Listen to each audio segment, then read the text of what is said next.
আজকে জানো তো খুব সকালে উঠে পড়েছি, কারণ বাগানে এত গাঁদা ফুল ফুটেছে না, সমস্ত গাঁদা ফুলগুলো চুরি করে নিয়ে চলে যায়। তাই আজকে ভোরবেলা উঠেছি, উঠেই সমস্ত ফুলগুলো নিয়ে চলে এসেছি।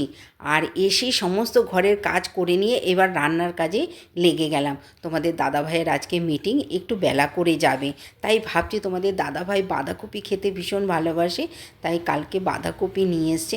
আজকে বেশ সুন্দর করে বাঁধাকপিটা ঘি গরম মশলা দিয়ে রান্না করব। যেহেতু 12টা-1টার সময় যাবে, সমস্ত রান্না করলেই খেয়ে চলে যেতে পারবে অফিসে। সেই কারণে দেখো আমি বাঁধাকপিটা করা শুরু করে দিয়েছি।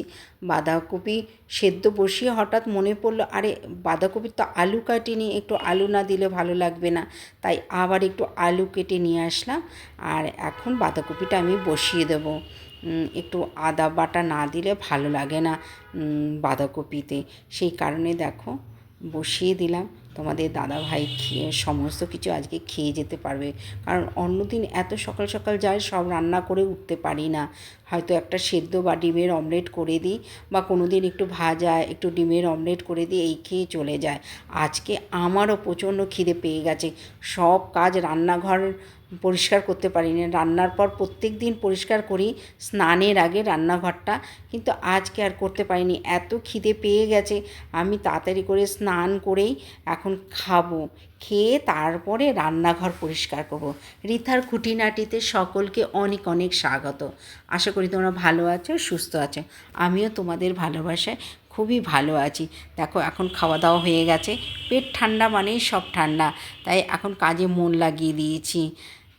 রান্নাঘরটা দেখো পরিষ্কার করে নিচ্ছি, কারণ রান্নার পরে আমি রান্নাঘর পরিষ্কার করি, আজকে আর করার সুযোগ পাইনি, এত খিদে পেয়ে গেছে। তাই ভাবলাম চান টান করে খাওয়া দাওয়া করে রান্নাঘরটা পরিষ্কার করে নেব। আর সারাদিন শুধু বাসনই মাজতে মাজতে আমার মানে জীবন শেষ হয়ে যায়। রান্না করছি বাসন মাজি, খাচ্ছি বাসন মাজি, যা করছি খালি গাদা গাদা বাসন হচ্ছে। এই বাসন মাজতে গিয়ে যেন আমার আর ভালো লাগে না, সমস্ত করতে ভালো লাগে, এই বাসন মাজতে না আর ভালো লাগে না। সব সময়ই বাসন মাজতে হয়। কিছু একটা সামান্য রান্না করলে প্রচুর বাসন বেরিয়ে যায়, কোথা থেকে হয় বুঝতেই পারি না।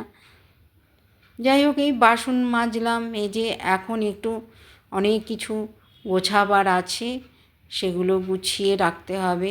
এদিকে দেখো শীতের বেলা, একটু কাজ করতে না করতেই বেশ অন্ধকার নেমে আসে। সেই কারণে আর এখন আর খাওয়া দাওয়ার পর রেস্ট নিতে পারি না। মনে হয় যেন এই সন্ধে হয়ে গেল, সন্ধে হয়ে গেলে আর অন্য কাজ করা যাবে না, আবার রাতের রান্না শুরু হয়ে যাবে।